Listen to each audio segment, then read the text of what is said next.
Meu nome é Marcelo, eu sou fisiatra, tá? Para quem não conhece, a fisiatria é medicina física e reabilitação, sou especialista em fisiatria e também sou geriatra, tá?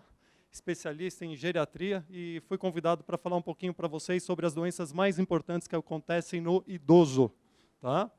Sinto lhe informar, não é a doença, não é a demência de Alzheimer, mas sim as doenças relacionadas ao que geram incapacidade. E a principal incapacidade que tem é a osteoartrite, a doença mais frequente que tem. Então, nisso que nós vamos falar hoje, que são as doenças osteoporose, osteomalácia, artrite reumatoide, doença de Paget, polimialgia reumática, arterite de células gigantes e fibromialgia. Vai dar para falar tudo? Não, não vai. Tá? Mas eu vou tentar dar algumas dicas, porque não adianta isso daqui. Eu acho que como é um curso de revisão para a prova de título, não vale eu ficar falando, osteoporose é assim, assim, assado. Eu tenho que dar dica para vocês aprenderem a fazer prova, para todo mundo ter sucesso. Então nós vamos começar com uma perguntinha, tá? Essas perguntas não foram criadas por mim. Eu não sou, não faço prova, não faço questão de prova para concurso. Todo mundo que quiser gravar, eu vou dar aula para vocês, tá? Só no final, a aula está liberada.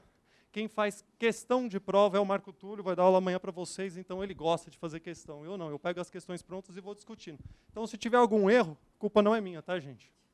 Então, a osteoartrite é a enfermidade musculoesquelética mais comum na população idosa, com prevalência de 10%. Tá? Isso já é uma informação errada, a prevalência é muito maior que 10%.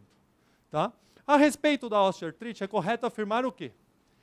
Uma manifestação clínica comum é a presença de nódulos sobre as articulações interfalangianas proximais, conhecidas como nódulos de Ebernen. Tá? O principal sinal radiológico é a presença de erosões ósseas, sendo o osteófito sinal radiológico tardio, o osteófito. Derrame articular da osteoartrite é caracteristicamente inflamatório, com presença de mais de 20 mil polimorfonucleares. Alterações como rigidez matinal superior a 1 hora, e aumento das provas de atividade inflamatória são características da osteoartrite. Tá?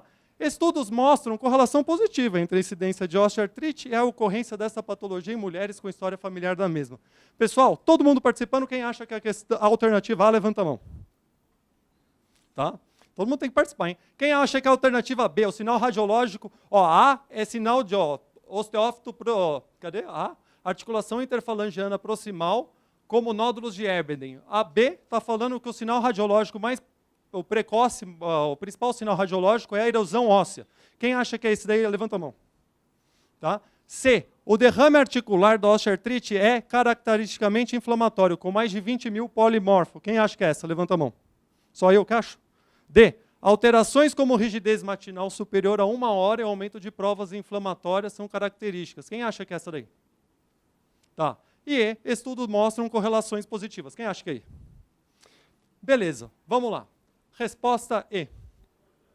A osteoartrite é a mais frequente doença articular e tem prevalência aumentada com a idade mais avançada, afetando mais de 75% das pessoas acima de 65 anos e 10% dos acima de 70 anos têm limitações físicas secundárias à osteoartrite. Limitações importantes. A idade favorece a ocorrência dessa doença, pois no envelhecimento fisiológico perde-se o mecanismo protetor. Você vai perder músculo, a sarcopenia, perde força, sua cartilagem está mais fina, isso facilita a destruição dessa cartilagem. Existe um desbalanço entre existe um desbalanço entre a sua cartilagem, onde você tem a produção dessa matriz, onde que ela é protetora, e você tem a degradação dessa matriz, por um processo inflamatório. Por isso que o nome chama osteoartrite. Os condrócitos eles estão prejudicados, que é a principal célula que vai fazer esse balanço. Tá bom?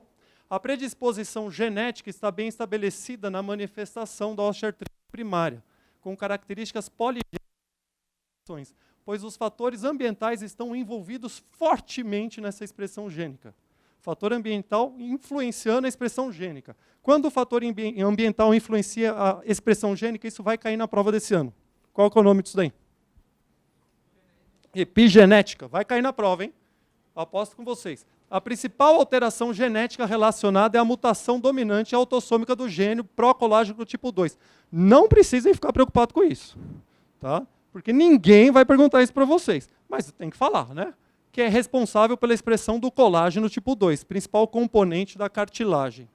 Legal? Aqui tem mais ou menos a evolução da doença, tá? Onde você tem o acometimento no jovem, onde o fator genético é muito mais importante do que o ambiente, onde você tem, aí, quando você pega o paciente adulto, por exemplo, na minha idade, tá? Um adulto normal, eu sou um adulto jovem, né?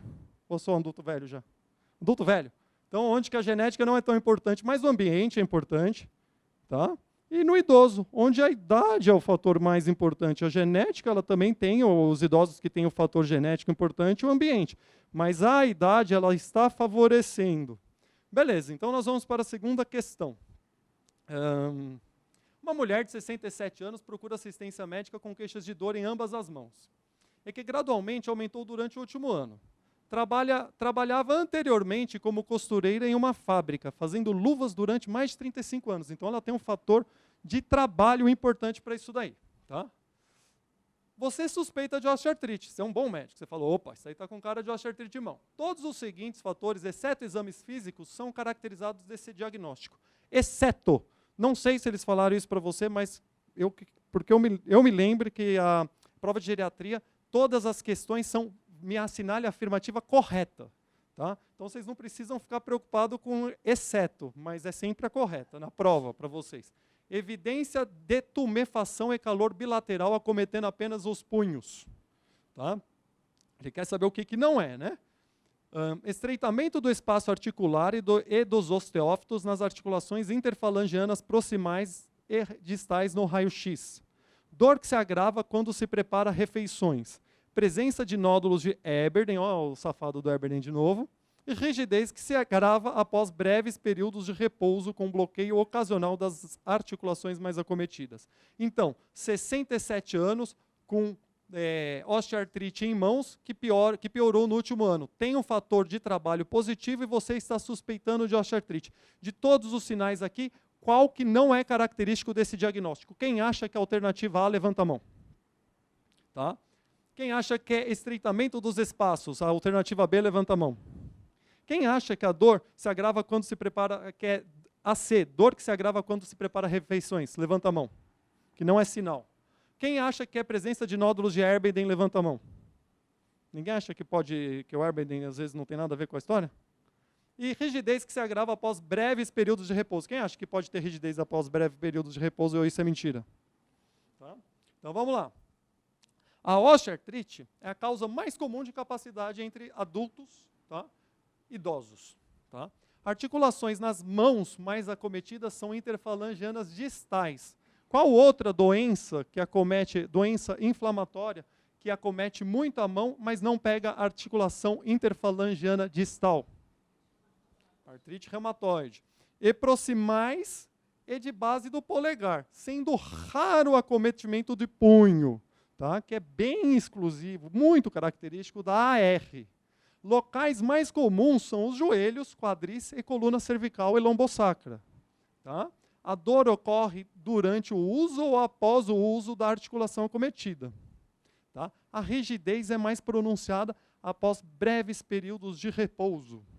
Beleza? Então, você tem um períodozinho de repouso, você pode ter uma rigidez logo após. Por isso que o paciente, quando acorda com artrite reumatoide, ele fala, pô, acordei com uma rigidezinha, mas depois melhorou. Tá?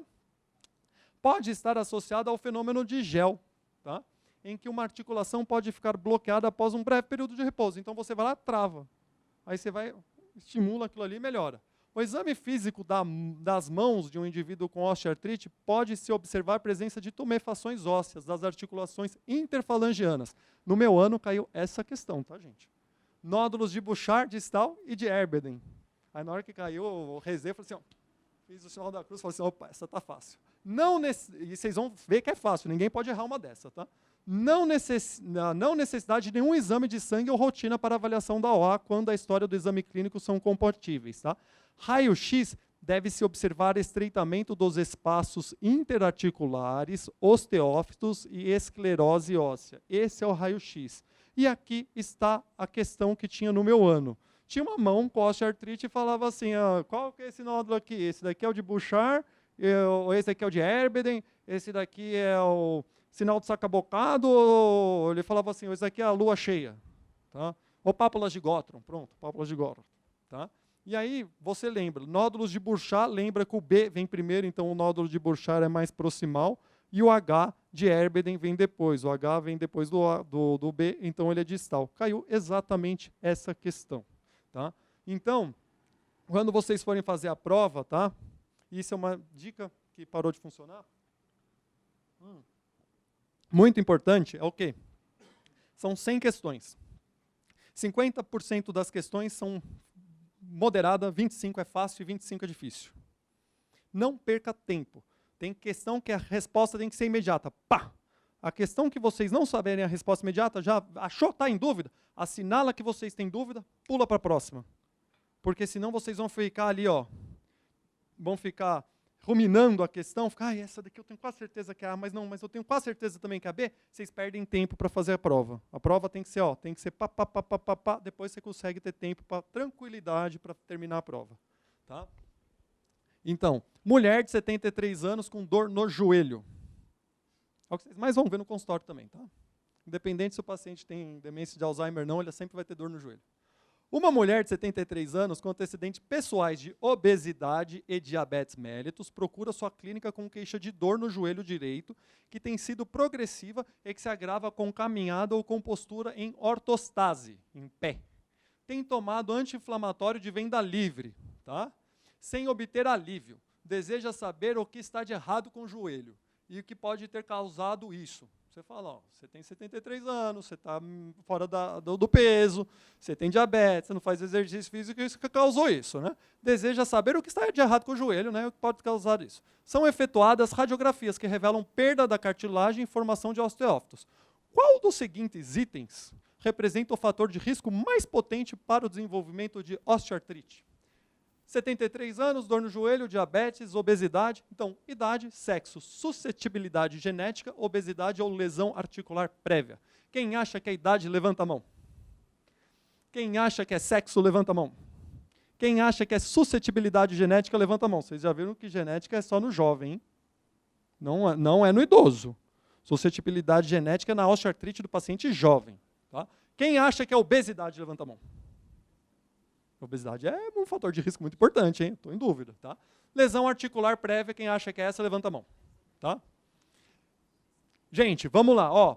Fazer prova aqui, vocês têm que ter malícia para fazer prova, tá? Uma crítica que eu faço, eu estou sendo gravado, né? Mas não tem problema, não ganho para isso, mas não tem problema. Eles vão fazer uma questão gigantesca que você perde um tempo danado, que na hora que você lê a última questão, você fala, putz, a última frasezinha, você fala, não, que perda de tempo que eu tive aqui com isso tudo.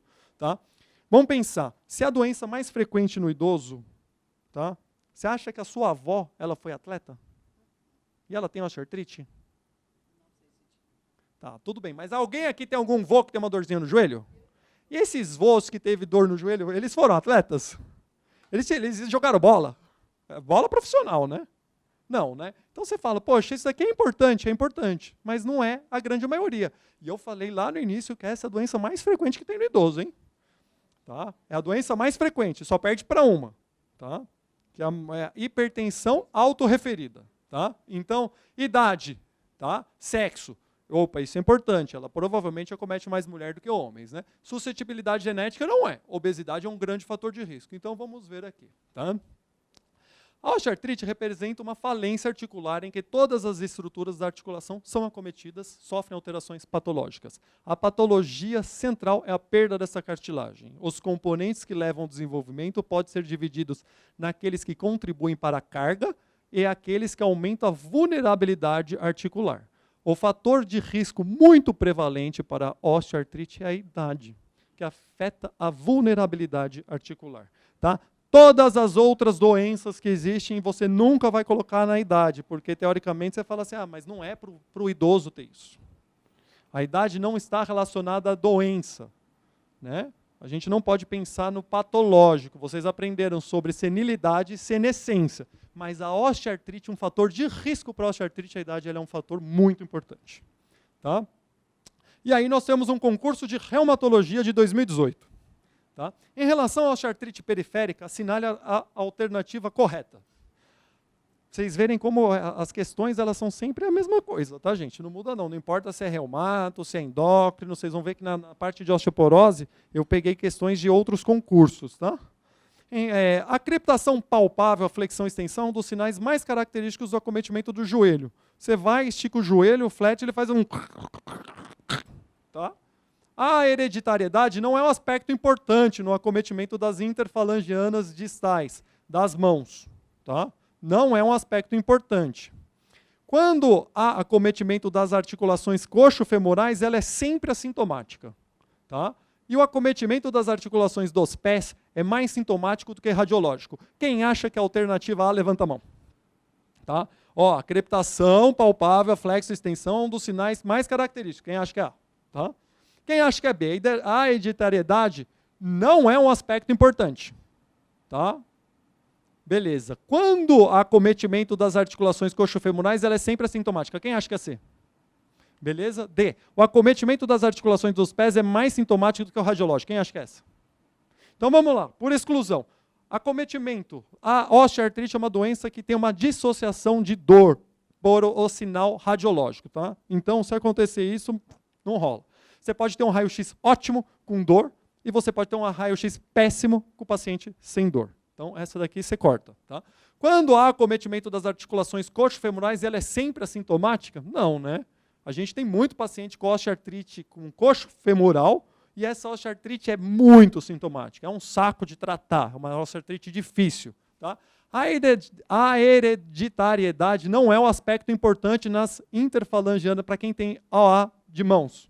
Essa é uma que é muito importante.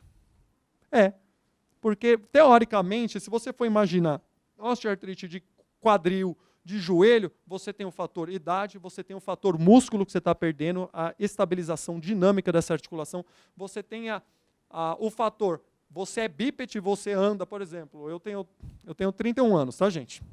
Mentira, né?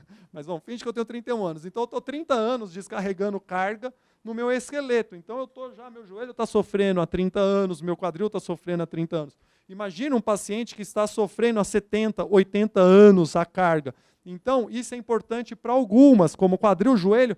A parte hereditária não é tão importante, mas mão, você pode ter certeza que se sua avó tinha, sua mãe tem, você vai ser uma futura candidata até ao A de mão. Tá? E a crepitação é palpável, é a flexão e extensão. Quando você pega o joelho, você sente um negócio estranho. É um dos sinais mais característicos do acometimento do joelho. É verdade. Tá? Então, não, a hereditariedade não é mentira, é sempre, tudo que tiver é sempre, nunca, a gente sempre fica em dúvida, e é mais sintomático o acometimento das articulações do pé, não é, tá? Do que o sinal radiológico. Então tem outra questão do concurso de reumatologia. Eu estou falando super rápido, tá, gente? Porque nós temos 150 slides para falar em 3 horas. Quando eles me falaram que era 3 horas, eu falei assim, vou ter que ser um pouco mais rápido, não vou poder fazer tanta piada. Então, a osteoartrite é a doença mais comum que afeta as articulações e causa de dor musculoesquelética e incapacidade física entre os idosos. É verdade. Analise os fatores abaixo e identifique o que são de risco não genético associado à presença de osteoartrite. Essa é uma questão muito legal. Tá? Obesidade, cirurgia articular prévia, pós-menopausa, doença articular e ósseas adquiridas. Assinale o que é não genético. Apenas os fatores 1, 2 e 5 são os de riscos não genéticos associados à presença, que é obesidade, cirurgia e doença articular ósseas adquiridas. Os fatores 1, 2, 3 e 4, todos, tá, são de risco não genéticos associados à presença de OA. Apenas os fatores 2 e 4, tá? Eu odeio esse tipo de questão na hora de prova, né? Você tem que ficar lembrando o que é, mas é uma questão inteligente. Cirurgia articular prévia e doença articular, ósseas adquiridas, são de risco genético associado à presença de osteoartrite. E apenas os fatores 1 e 3, obesidade e pós-menopausa, são de risco não genético associado à presença de osteoartrite. Quem acha que a alternativa A, levanta a mão.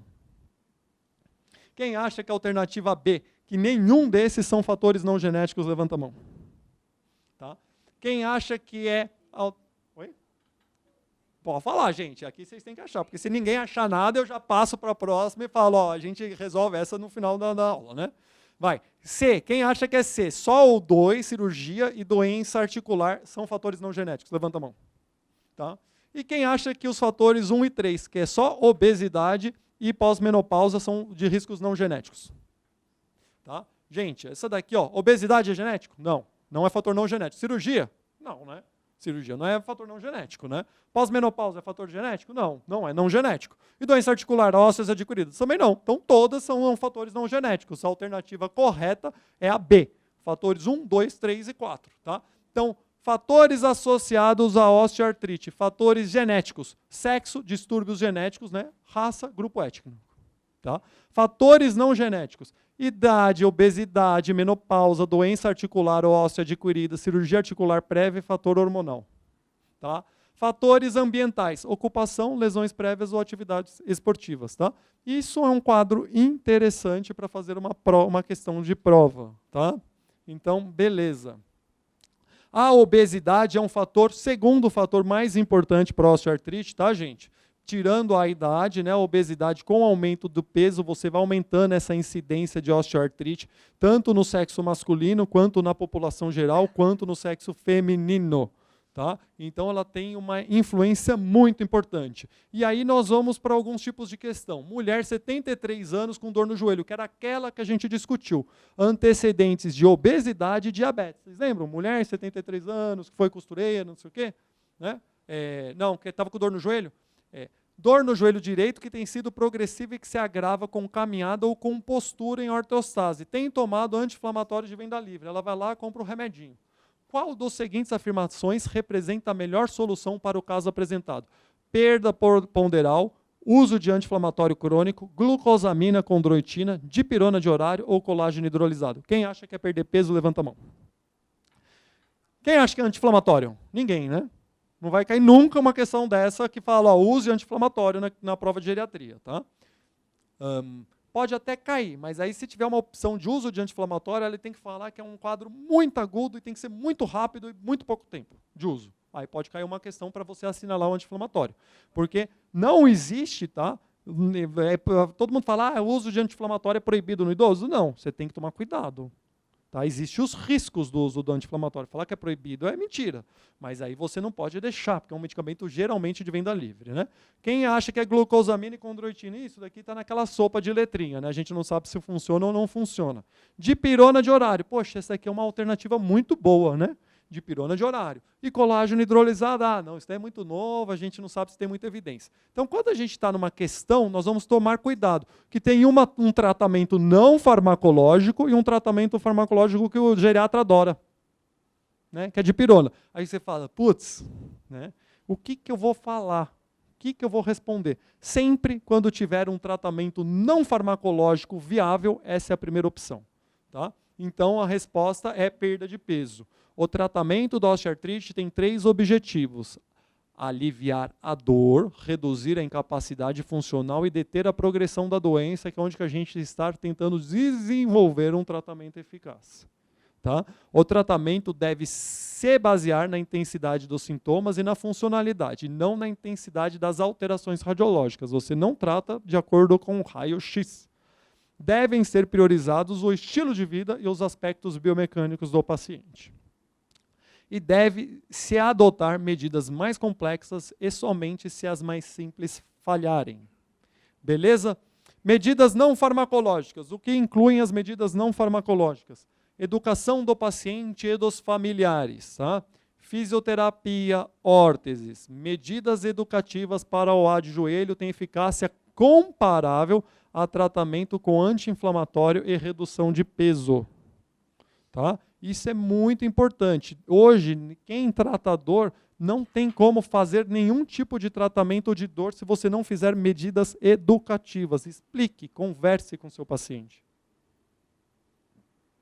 Os médicos querem dar só remédio ou fazer procedimentos, e isso não acaba sendo não muito eficaz.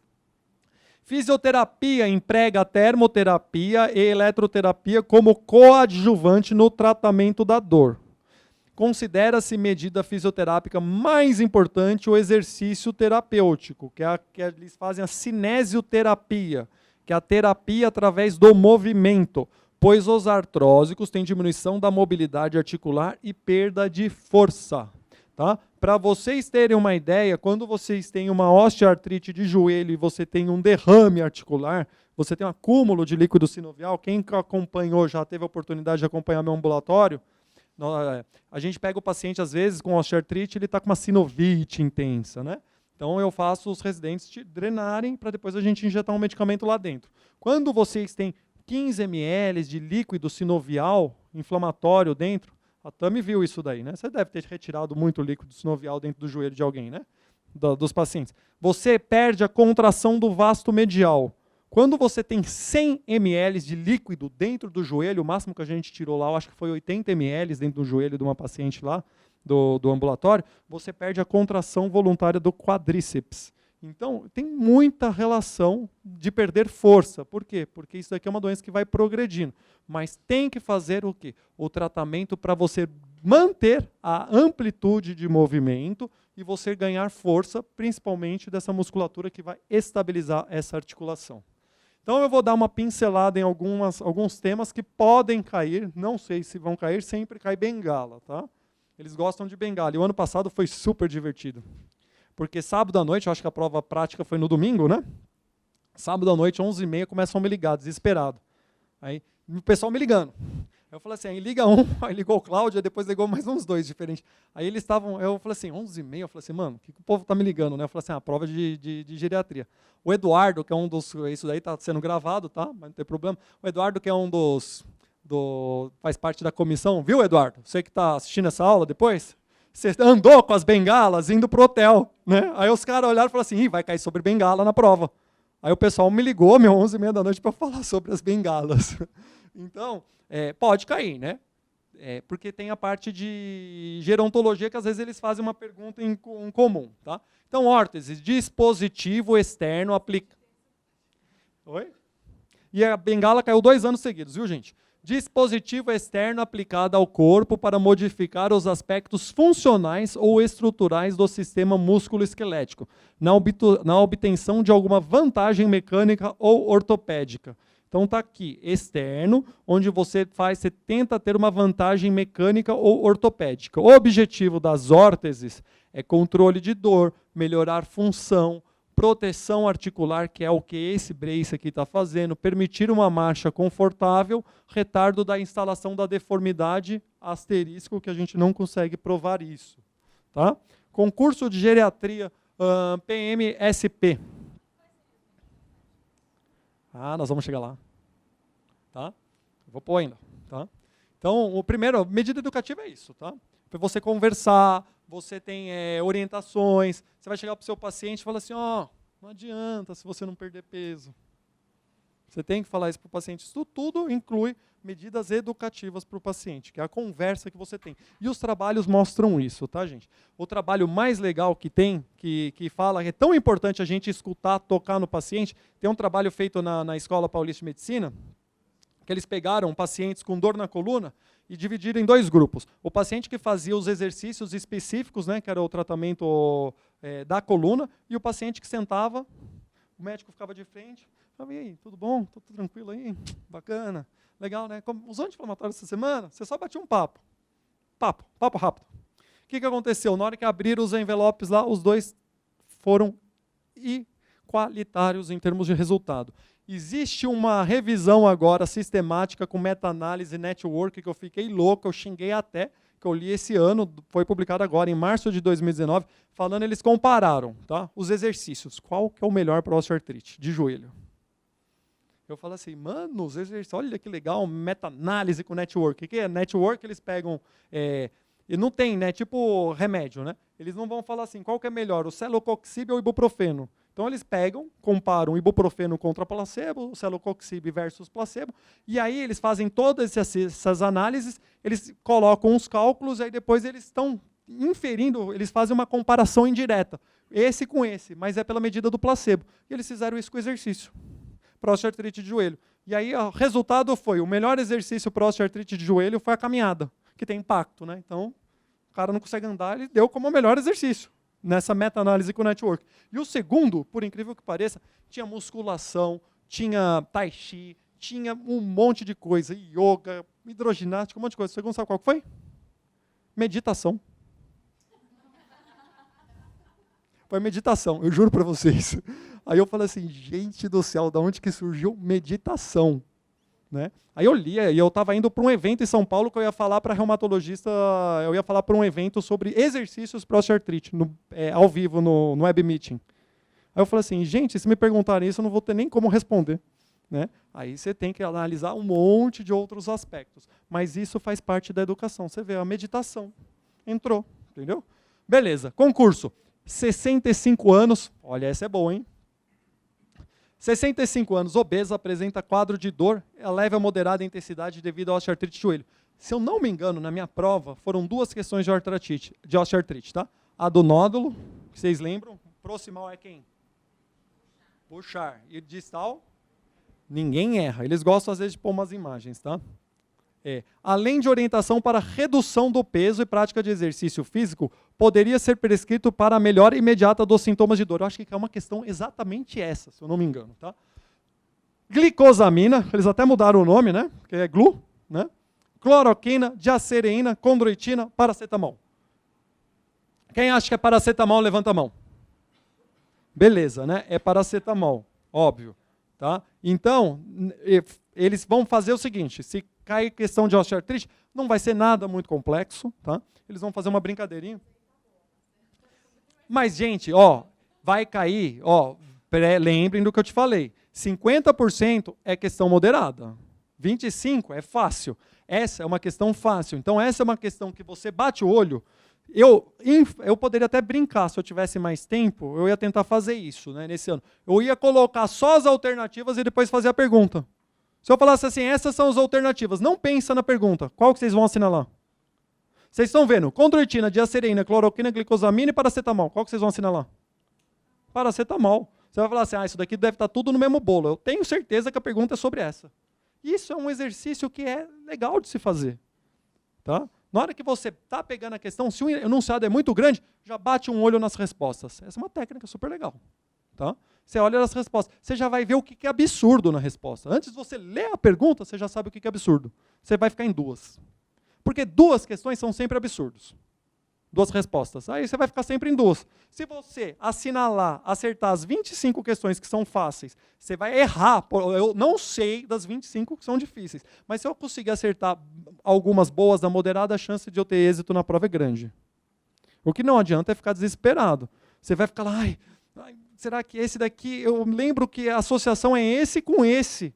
Por que eles estão separados? Tá? E aí eu vou falar para vocês, numa meta-análise de nutracêuticos de 2018, para tratamento a longo prazo, o único que teve efeito foi esse, glucosamina, na meta-análise. Mas, eu garanto para você que o examinador da prova não leu essa meta-análise. Então esquece, ele vai te perguntar sobre o paracetamol. Tá? Tratamentos farmacológicos de rápida ação e sintomáticas. É dipirona e paracetamol. Tá? Anti-inflamatórios é rápida ação. E capsaicina, também eles colocaram como rápida ação. Tratamento farmacológico de ação lenta. Diacereína, cloroquina, condroitina, glucosamina, insaponificável de soja, abacate e colágenos. Agora os colágenos entrando, que ganhou um espaço gigantesco no mercado. Tá? Só para vocês, finalizar esse assunto aqui, tá? Esses medicamentos aqui, eles tentam agir do seguinte, o condrócito ele está teoricamente inflamado, tá? Quando a gente tem a osteoartrite crônica, com dor. Então ele não está produzindo a matriz do jeito que ele tem que estar produzindo, ele está perdendo, tá? Ele está perdendo, ele mais lesa do que produz, tá? Esses medicamentos, eles atuam na sopa inflamatória, com o TNF, alfa, interleucinas, eles tentam inibir essa sopa inflamatória para melhorar a longo prazo. Melhora? Todos esses têm algumas respostas a curto, de 0 a 3 meses, e de 3 a 6 meses. As evidências são essas sim. Até 6 meses, por exemplo, esses 2 aqui, eles são excelentes. Tá? Mas a longo prazo vocês não têm estudos robustos. Então, mas a gente não consegue inferir falando assim, não, eu usando isso daqui, eu vou retardar a doença? Talvez. O paciente com osteoartrite tem o que evolui rapidamente progressiva, que ele tem uma lesão rápida e ele vai para a cirurgia, independente do que você dá, e tem aquele que vai lesando muito devagarzinho. Só que você não, quando ele chega no seu consultório, você não chega e fala, você tem dor no joelho? Tem? a sua é rápida ou é lenta? Não dá, né? O paciente não vai te responder isso. E você não tem como saber, né? Então você vai tentar. Mas esses medicamentos, quando você pega o paciente que tem lenta resposta, que ele a lesão é bem lentinha, praticamente tudo funciona, até o placebo funciona, tá? Eu, Marcelo, tá? Eu não é aula comercial, tá? Mas acaba que eu tenho uma resposta maravilhosa com esses medicamentos, tá? Com o insaponificável de soja e abacate. É o piascledine. O piascledine é o soja e abacate, tá? Eu tenho uma resposta muito boa, só que acaba que eu falo muito desses medicamentos, tá? E tem alguns colágenos, ele tem boas respostas, principalmente até a curto prazo. Você começa a usar os colágenos, alguns acabam tendo uma ação inflamatória molecular bem interessante, tá? Quais? Sempre relacionados aos não hidrolisados tipo 2, tá? Para osteoartrite de mão, apesar de ter saído uma revisão agora, em 2019, falando, eu gostava muito de diacereína para osteoartrite de mão, e eles falaram que não foi boa, tá? Em termos de revisão. Só que uma coisa a gente tem que lembrar, tá? Não para a prova, tá, gente? Não conversem com a prova. Quando eu fui fazer a prova, o Rodrigo falava assim, não conversa com a prova, você é chato. Se você conversar com a prova, você não vai conseguir. Porque você vai ficar, o cara não sabe nada. Não faz isso, não conversa, tá? Vocês têm o seguinte, ó, a revisão, ela está lá para te mostrar um pool de trabalhos, tá? Então, eu vou falar agora, me pediram para eu falar sobre cálcio, vitamina D, um monte de coisa na quarta-feira sobre os pacientes com osteoporose, na Associação Médica. Eu estou lendo um monte de revisão. Se você ler as revisões, vão falar assim, não funciona para nada. Só que um negócio é o que a revisão diz, outro negócio é o seu paciente no consultório. Você não pode desprezar o que você fez para o seu paciente e o que aquele paciente melhorou, tá? Beleza. Isso daqui está na página 900 do tratado, tá? Tratamentos injetáveis, uso intraarticular. O ácido hialurônico está indicado na osteoartrite grau 2 e 3. Tá? Então guardem esse grau. Porque se algum chato quiser perguntar para vocês, vai ser isso daqui. Qual que é o grau que o ácido hialurônico está indicado? Está no tratado, então se alguém quiser ler sobre osteoartrite, quiser perguntar alguma chatice dessa, vai ser isso. Tá? Infiltração de corticosteroides, tá? Que é o triancinolona de hexacetonide, pode ser indicada como primeiro tratamento quando os sinais inflamatórios forem muito exuberantes. Sinovite, derrame articular, usa-se corticosteroide intraarticular. Tá? E o corticosteroide intraarticular de eleição é o triancinolona de hexacetonide. O nome comercial é o Triancil. Beleza? Então, beleza. Vamos lá. Nossa, aqui é boa, hein? Qual? Cúrcuma, ação lenta. Cúrcuma, garra do diabo, tá? Garra do diabo, que é o arpadol, tá? E a cúrcuma, que é o motor, também são de ação lentas, tá? Na revisão de 2018 sobre nutracêuticos, eles comparam cúrcuma e garra do diabo também. Eles também entram nos mesmos benefícios, desculpa, muito boa, tá? Uma lembrança. A cúrcuma e a garra do diabo, eles têm os mesmos efeitos desses dois aqui de baixo, tá? A cúrcuma e a garra do diabo. Mas a revisão, eles colocam, por exemplo, de 0 a 3 meses, a vitamina E também teve um efeito benéfico, demais, em termos de dor e função. Vitamina E? Então, cada revisão fala o que quer, né? Não fui eu que fiz o estudo, e aí eles pegam e analisam, né? Um homem de 70 anos apresenta-se com queixa de dor em ambos os joelhos. Tá? Declara que a dor piora quando anda e desaparece em repouso. A dor tem sido intermitente há muitos meses e não obteve nenhum alívio como o uso de analgésicos de venda livre. Aqui é analgésicos, já não é mais anti-inflamatório. Tem uma história de hipertensão e obesidade. Tá? Quando eu estava na escola e na universidade, jogava futebol. Tá? Aí ele jogava mal e parece que ele era atleticano. Tá? É o que me contaram. Eu não sou cruzeirense, tá, gente? Mas eles falaram que esse cara era atleticano. Qual das seguintes abordagens representa a melhor estratégia inicial do tratamento para esse paciente? Evitar caminhada durante várias semanas. Exercícios de caminhada leve diariamente, narcóticos de ação longa em baixas doses. E olha só que louco, hein? Porque a revisão de 2019 fala que esse daqui é o exercício de caminhada, é o melhor. Tá? Para dor, osteoartrite de joelho, fala que é o melhor. pulsos de esteroides orais, então a gente dá lá uma prednisona, uma metilprednisolona, bengala de 1 ponto ou perda ponderal. Meu, ninguém erra, né? Tem não farmacológico e tá fácil, vai naquela, nem pensa. E aqui está o tratamento central, que é um clássico, tá? Que isso daqui é da OARSE, infelizmente ele é antigo, eles não fizeram um novo, mas eles colocam o que a gente fala no tratamento central. Exercícios na água, educação. Você tem que educar o paciente sobre as doenças, tá? Sobre o que ele tem. Exercícios de solo, exercícios de força e manejo do peso.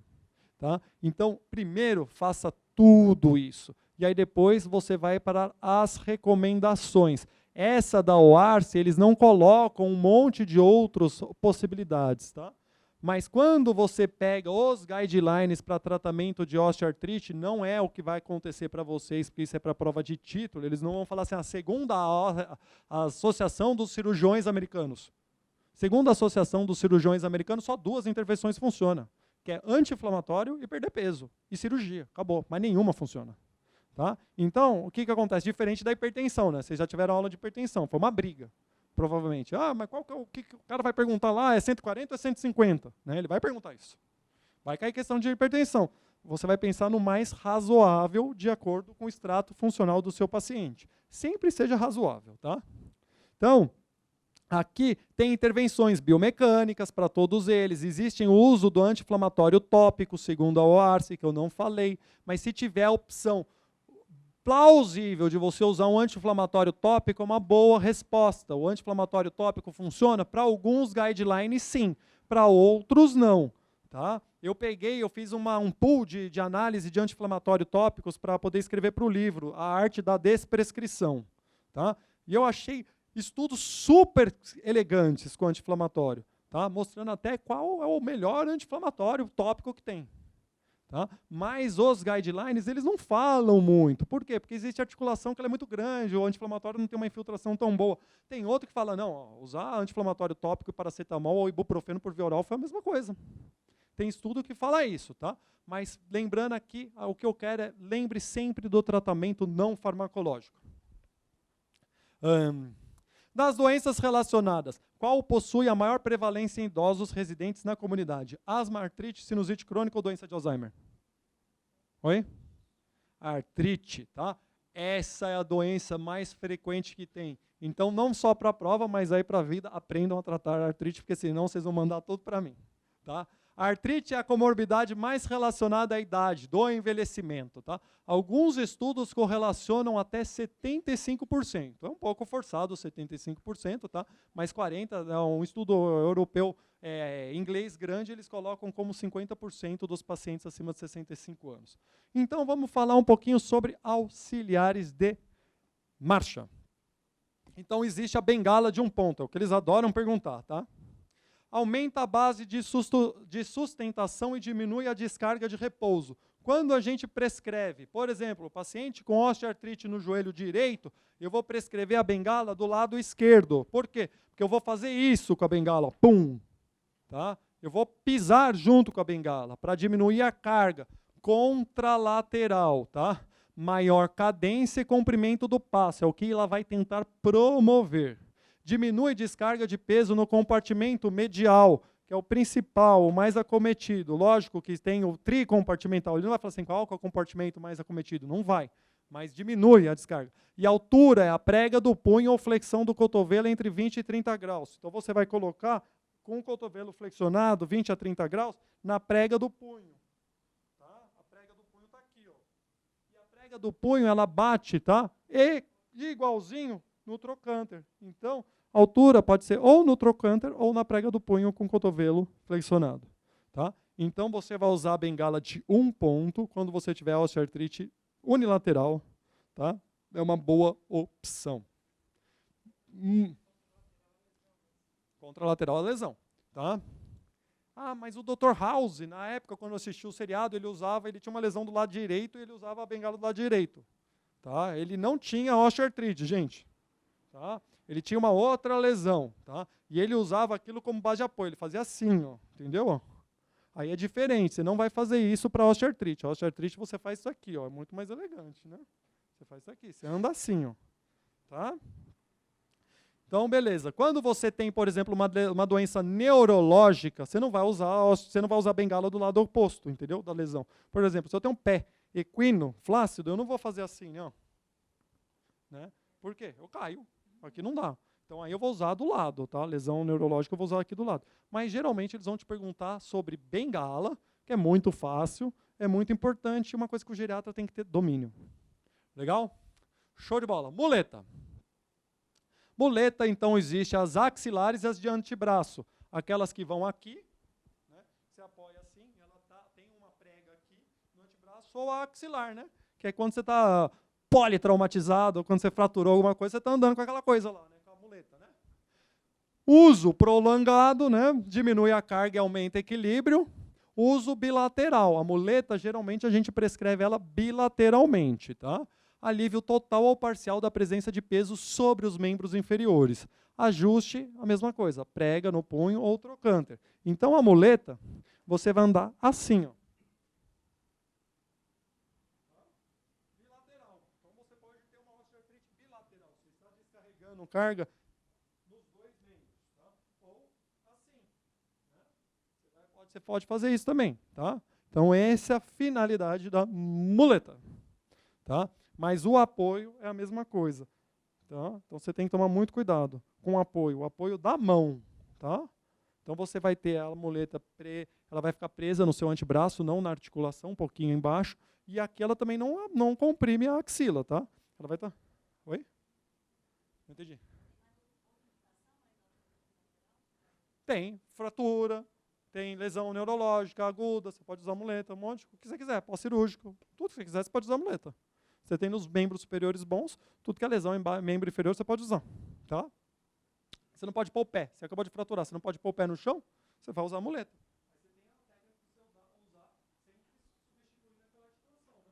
Você vai fazer o apoio bilateral junto. Beleza. Andador. Indicativo principalmente aos idosos. Tá? Aumenta o equilíbrio. Diminui a descarga de peso sobre os membros inferiores, os dois. Você pode andar com ele assim. Tá? Ou você pode andar com o andador assim. Né? É o que a gente vê. Qual que é a diferença? Tá? Maior estabilidade, maior gasto energético, é mais pesado e é mais difícil de manobrar. Tá? Então, oi? Depende do quê? Da carteira? Do quê? Sim, não, mas eles têm todas essas características, ele é mais difícil de manobrar.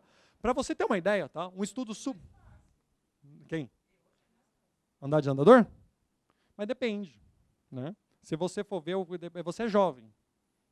Agora, se você pegar um idoso no início, isso é um estudo super elegante de uma fisioterapeuta também, que ela comparou a longo prazo, quando que você realmente tem a melhora usando o auxiliar de marcha. Você precisa de 3 meses de treino para você melhorar a velocidade e diminuir gasto energético usando a bengala ou o andador. São 3 meses de treinamento. Que no início que você pega o auxiliar de marcha, você vai gastar mais energia e vai andar mais devagar. E aí o paciente não quer. Qual que é a diferença? Uma coisa que não vai cair na prova, mas vale a pena falar para vocês terem uma ideia, tá? O andador de rodinha, tá? Na frente, ele é diferente do andador de 4 apoios. Vocês concordam? Tá? E quando que você prescreve um, quando você prescreve outro? Tá? O de rodinha, tá? Geralmente você pode prescrever para um paciente, por exemplo, com Parkinson. Tá? Por quê? Porque ele vai ter aquela marcha. Como que é a marcha do Parkinson? Festinante, né? O que acontece com o tronco? E o que acontece com o tronco na PSP? Vai para trás, tá? Então, a marcha do Parkinson, ela vai para frente, ele tem essa anteriorização, ele tem a marcha festinante. Então, ele tem o quê? Qual que é o sinal cardinal? Bradicinesia. Ele tem o que mais, geralmente? Rigidez. Então, se você pegar, o cara já é bradicinético, é rígido, tem uma anteriorização, você vai dar o andador de 4 apoios? Então, geralmente, isso é super sério, gente. Você prescreve o de rodinha. Por quê? Porque ele tem isso aqui levantando, assim, ó, vai mais fácil. paciente ele já tem um risco de queda pela doença, né? Porque se você for imaginar, o paciente com Parkinson, ele acaba sendo um alto risco para fraturas, tá? Mas o que acontece? Ele fica mais seguro. E o andador de apoios, você prescreve, por exemplo, para uma osteoartrite bilateral. Uma osteoartrite coxo-femoral, onde que você descarrega.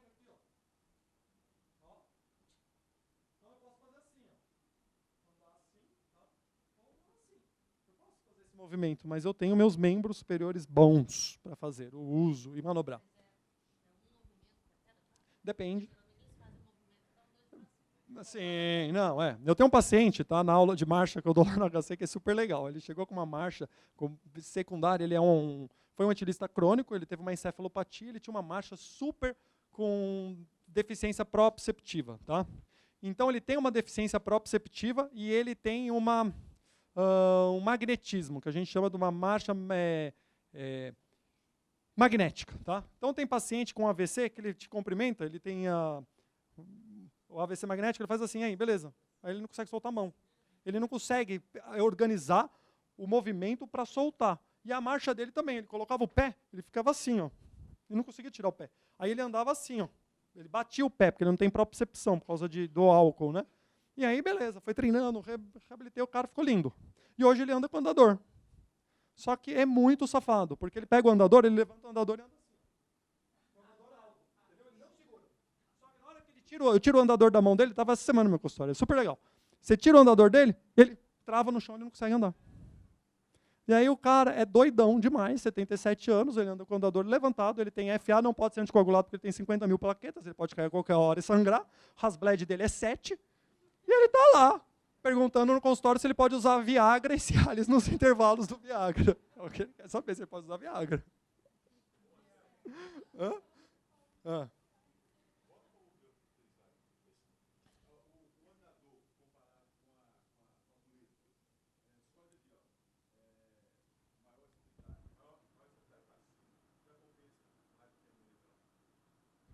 Se ele já compensa mais que a muleta? Depende, tá? Tudo depende. Não vai ter nem, em termos de prova, tá, gente? Isso não existe, tá? Qual que vale mais? Você não vai ter mandador ou muleta, tá? A não ser que o cara te coloque lesão biarticular nos dois joelhos, aí você vai pensar mais no andador do que na muleta, que a muleta só vai te nada que a bengala. A não ser que ele fala 2 muletas, um par de muleta. Isso não vai rolar. Não vai ter um cara que fala assim, não, a muleta faz isso. Eu estou te dando os critérios, tá? O andador, ele dá mais estabilidade. Então, se ele te colocar um caso clínico onde que tem uma instabilidade postural, tá? Ele te coloca sinais de uma instabilidade muito grande, você vai pensar em andador. Tá? No Parkinson mesmo, você vai pensar no andador. Tá? Isso vai depender do grau de funcionalidade. A prova é isso, gente. É um texto gigantesco que está falando sobre a translação da Terra no Sol.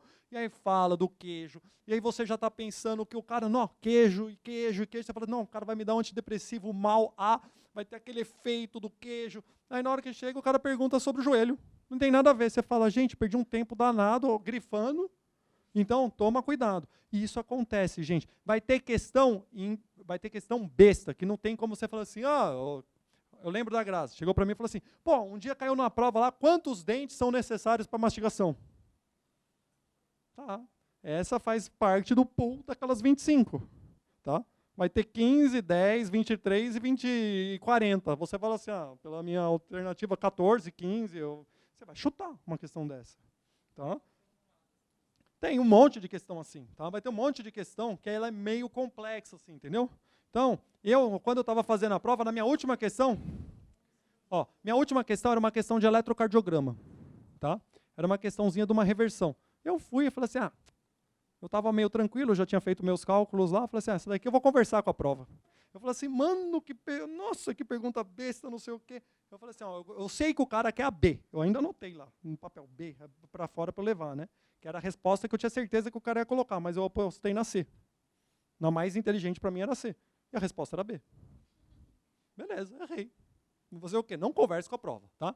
Termoterapia, tá? Então existe, isso daqui é meio físico, tá? A fisioterapia faz isso, podem perguntar por causa da geronto. Calor e frio. Indicação, analgesia, analgesia. Os dois servem para analgesia, tá? Relaxamento muscular. Aqui é para diminuir o espasmo muscular para fazer vasoconstrição. Aqui faz vasodilatação reflexa. Os dois servem para causas agudas. Contraindicação, áreas anestesiadas e isquêmicas. Você não vai fazer, né? Anestesiadas e isquêmicas. Você não vai fazer frio para o Raynaud. Então, eu trabalho num lugar onde que tem um canadense que tem Raynaud. Ele fala, pô, eu queria voltar a morar no Canadá, só que não dá. Porque eu fico com muito sintoma, eu fico muito sintomático. Tá? Então, ele mora no Brasil, e agora ele está bravo com o Brasil. Tá? Discrasias sanguíneas. Tá? Oi? Malignidade, tecido fibroso. Tá? Então, aqui existem as indicações e as contraindicações. Acho muito difícil eles perguntarem isso. Tá? Mas calor profundo, tá? Existe aqui o superficial, tá? Que é a bolsa. Tá? Aquela faz uma bolsinha de água quente, uma bolsinha de gelo, é superficial. Profundo, ele atinge até 3 centímetros. Aí você usa o aparelho ultrassom, ondas curtas e micro-ondas, que é o que o pessoal da fisioterapia faz. Indicação, tendinite, bursite, contratura, espasmo muscular. Contraindicação, cavidade com líquidos, neoplasia malignas, áreas isquêmicas, hemorrágicas, infecciosas, coração, você não vai fazer em cima do coração, nem em cima da cabeça, nem em cima do gânglio cervical. Próteses, tá? Você não vai fazer, porque elas podem vibrar e queimar. Pode fazer. Geralmente, na prova, eles podem falar, tá? Gente, ó, isso daqui ela está falando assim, o contraste, que é o banho de contraste entre calor e frio, tá? Isso pode cair, banho de contraste. Por quê? Porque os dois servem como analgesia. Você pode fazer? Pode fazer banho de contraste. Não tem problema. Tá? Porque um acaba, teoricamente, se você for pensar em fisiologia, a parte fisiológica é muito complexa. Você dá um anti-inflamatório, mas você precisa da molécula anti-inflamatória para reverter o quadro. Tá? Então, quando a gente pega, por exemplo, ondas de choque, a gente faz uma lesão para tentar acelerar a recuperação. Então, a gente tem esse mecanismo. No trauma agudo, você tem que fazer frio para diminuir a vasoconstrição, a vasodilatação. Verdade, para não ir tanta molécula inflamatória. Mas você precisa dessa molécula inflamatória para retirar as que estão lesadas. Tá? Então, beleza. Concurso, médico geriatra, UFRJ. Marcha de idoso apresenta características bem definidas. Caiu uma questão dessa na minha prova, tá? Na minha prova prática. Tá? De acordo com isso, podemos afirmar, tá? Ela tem bradicinesia, rigidez e festinação. Ela tem base larga, passos curtos e lentos.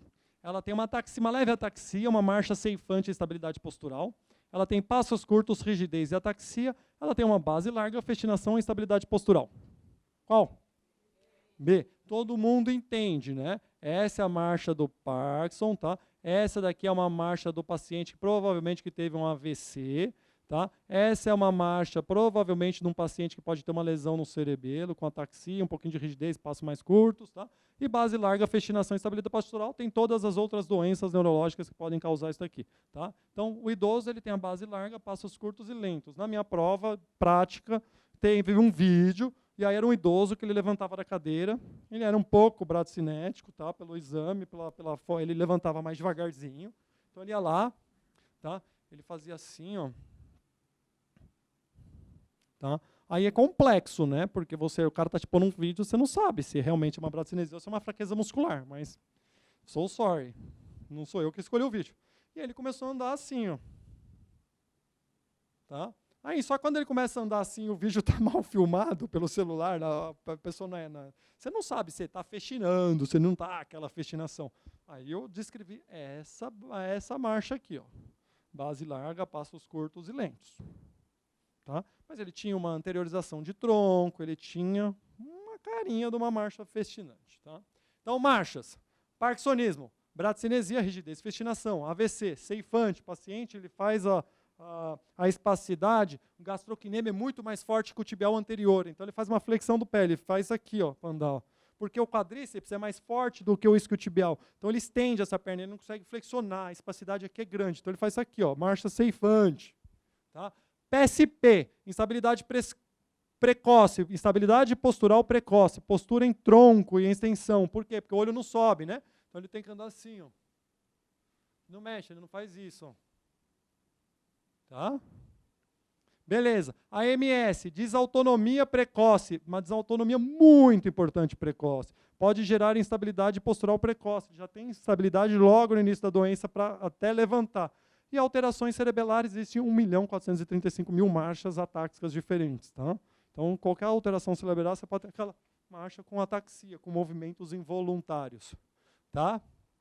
Lembrar que a marcha é um conjunto de movimento rítmico e alternado do tronco à extremidade visando a locomoção do corpo. Centro de gravidade para frente. Você joga, né? Marcha humana é o processo de aprendizado e não se desenvolve como um ato de reflexo. Então você aprende a andar e você desaprende quando você está no final da demência. Você desaprendeu a andar. Tá? E foi muito legal.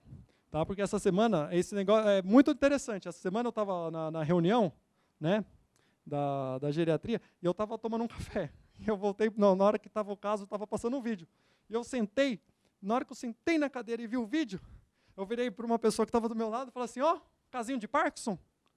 Aí a pessoa virou para mim e falou assim, pô, Marcelo, uma demência avançada, né? Aí eu falei assim, não, tudo bem, eu só estou vendo a marcha, para mim é uma marcha de Parkinson, né? E foi muito interessante, porque no final eu convenci todo mundo que aquilo era Parkinson, não era uma demência, poderia ser uma demência, mas secundária é o Parkinson. E foi muito interessante. Então, alterações relacionadas ao envelhecimento inclui perda do balanço dos braços. Então, o paciente ele perde esse balanço. Tá? O paciente com Parkinson, tá? Se tiver, vai ser isso, ele anda festinante em bloco, ele vira assim, ele não tem a dissociação do membro com o tronco, então ele anda rígido. Tá? Diminuição da rotação pélvica do joelho. Tá, estou chegando lá. Cadência diminuída e aumento da altura de cada passo, tá? Da cultura, ô louco, tá? Então o paciente ele anda mais assim, ó, tá? Ele tem um leve aumento, ele tem a diminuição da velocidade, mas ele faz isso, ó. Ele pega, você anda assim, ó, você anda quase arrastando no chão, né? Você anda assim. Os homens andam assim, tá? O homem ele anda arrastando o pé no chão, tá? Então você tem que saber aqui, ó, se está gasto aqui, ó. Tem que estar gasto aqui, tá? Mentira, isso daqui é gasto para quem dirige, tá? Mas o homem, ele arrasta. A mulher, não. A mulher anda assim, né? A jovem anda assim, né? Mas o idoso, ele anda assim, gente. É verdade, é verdade. Vocês já fazem a marcha tandem natural, né? Então, quer andar assim, né? A marcha tandem, né? O idoso, ele faz o quê? Ele levanta o pé e faz aqui, ó. Ele anda assim, curtinho. Você vai ver, bonitinho. Aí ele tá com a bengalinha assim, ó, ele faz assim, ó. Tá?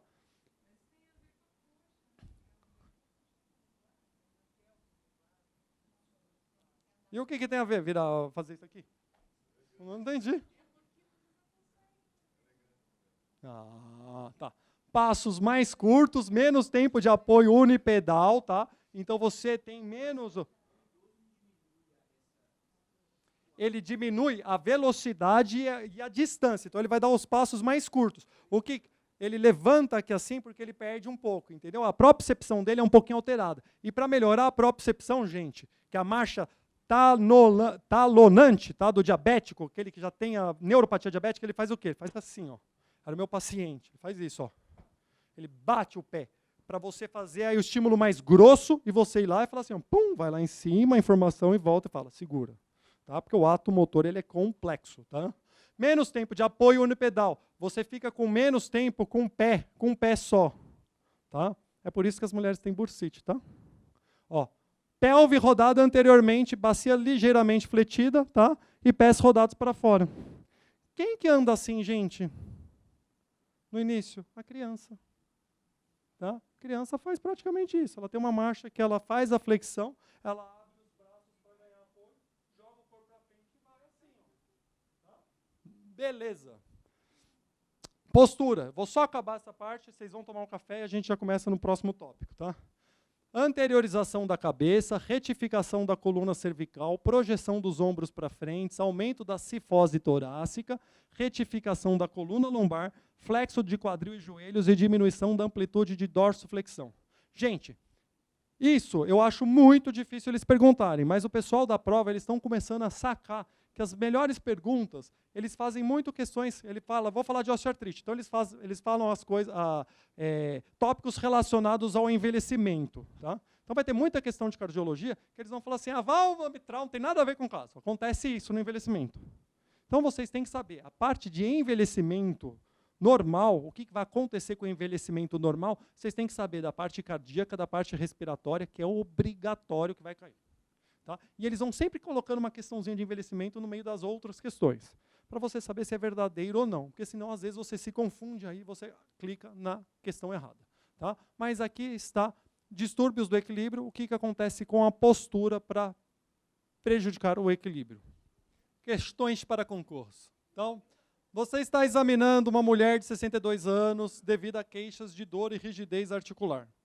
Todos os seguintes sinais ou sintomas indicam causas inflamatórias de artrite, exceto elevação de VHS, fadiga, febre, perda de peso, tá?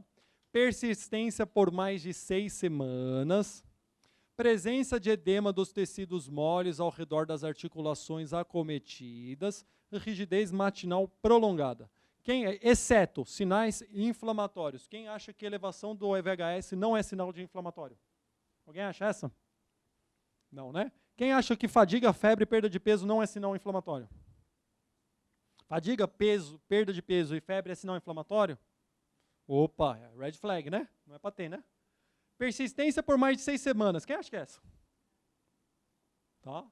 Presença de edema dos tecidos moles ao redor das articulações acometidas. Um edema meio estranho. Quem acha que isso não é sinal inflamatório? Tá? Ninguém acha, né? Rigidez matinal prolongada. Quem acha que é essa? Tá. Gente, só 2 pessoas avaliaram, tá? Quiseram responder. Tá? Essa questão, gente, não converse com questão, tá? Ó, vamos lá. Eu já falei para vocês, calma, gente, ó, vocês não vamos ter pânico, tá? Vocês vão ganhar muita questão. Amanhã é o Marco Túlio que vai dar aula, né? Amanhã vocês vão ganhar questão demais, cara. O Marco Túlio fala questão demais. Não fode. Ele vai falar de curve, vai cair questão de curve. Vai cair uma questão de curva, é só calcular. Gente, vai cair uma questão de Chades, vai cair uma questão de Hasbled. Não tem como, você vai somando tudo que vai cair. Vai cair uma questão de osteoporose, de fator de risco maior e menor. Não tem como não cair, tá? Então, beleza. Eu falei na osteoartrite que a rigidez matinal ela é curta, ela é menor. E a osteoartrite, teoricamente, conhecida antigamente como artrose, que os ortopedistas têm metade ainda fala artrose, metade osteoartrite, é uma inflamação molecular, sim. Mas ela não tem aqueles sinais inflamatórios, não necessariamente aqueles sinais flogísticos inflamatórios, tá? Então, você já fala assim, pô, o cara falou que a rigidez da osteoartrite ela é mais curta, e aqui está falando prolongada. Bom, beleza, estou em dúvida, tá? Elevação de VHS é sinal, presença de edema é sinal, né? Pô, então eu estou em 2. Não sei, pula, legal, pula a questão. Show de bola, essa é uma questão difícil. Então, beleza, pula. Por quê? Porque na hora que você for revisar, você fala assim, deixa eu ver quais eu pulei. Você vai chutar. Aí você já tem um chute pelo menos 50%. Isso é muito bom, gente, isso é sério. Tá? Eu não... Ah, tá. Gente, mas eu quero aqui, ó, pensando em osteoartrite, é a letra E, só que eu não estou mais falando de osteoartrite. Putz, cara, mas eu estou falando de uma doença que tem todas as causas inflamatórias de artrite, eu só não dei o sobrenome dessa artrite, tá? E eu estou falando de VHS, eu estou falando de febre, eu estou falando de edema. Você jura que aí nessa hora você tem que ter malícia. Então, responda que nem ótimo, responda que nem o... Não interessa, mas você está achando certo. É isso que você precisa ter, essa é a malícia, tá? Eu não estou falando assim, cara, eu estou em 2, mas não está com cara de ser uma questão de osteoartrite, sim com cara de ser uma questão de AR. E se for AR, essa daqui se fosse osteoartrite, beleza.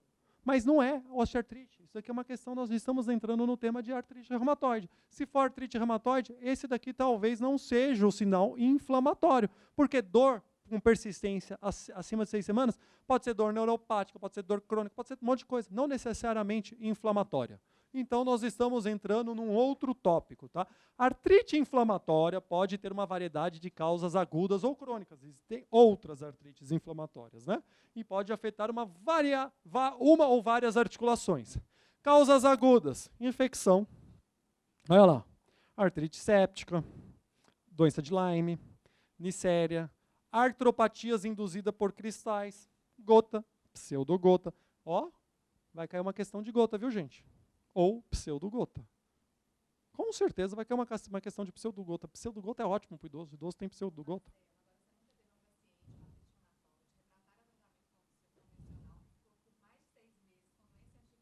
Sim, eu tenho várias.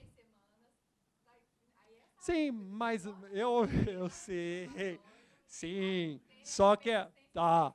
Gente, eu tenho uma paciente de 95 anos, tá? Que tem AR e ela usa lefludomida, né? Arava. Aí eu virei para a reumata dela e falei assim, cara, 95 anos, a velha tá sarcopênica. Outro dia ela falou que ela dirige, né? Ela é italiana, ela dirige. Ela falou que a caçamba correu na frente do carro, ela bateu, a caçamba dessas de entulho, correu na frente do carro, ela bateu, quebrou o retrovisor. E eu falei assim, mano, tá ficando, né, já meio esquecido. Eu falei assim, vou tirar esse leflunomida. Eu mostro para vocês no final da aula o edema de ombro que ela fez na hora que eu tirei o leflunomida com 95 anos, tá? Só que aqui, não, pelo amor de Deus, não faça o que eu era mestre em fazer isso que você está fazendo. Você não quer, aqui eu não quero saber se é médico, aqui eu quero saber só faça a questão. Entendeu? Não é a minha vida real, é a vida real do examinador. Tá? Isso é uma questão de concurso, e isso não é vida real, isso é vida de concurso. Então você tem que saber prescrever, você tem que saber, opa, aqui é concurso, não é vida real. Por quê? Que ele quer que eu fale. Eu estou te dando todas as dicas aqui, que aqui é artrite reumatoide. Tá? Que é uma artrite inflamatória. E elevação de VHS é inflamatório, febre, perda de peso, fadiga, persistência, tem um monte de coisa que pode persistir. Tá? Presença de edema, rigidez matinal prolongada. Isso daqui, teoricamente, pode ser considerado uma inflamatória. Tá?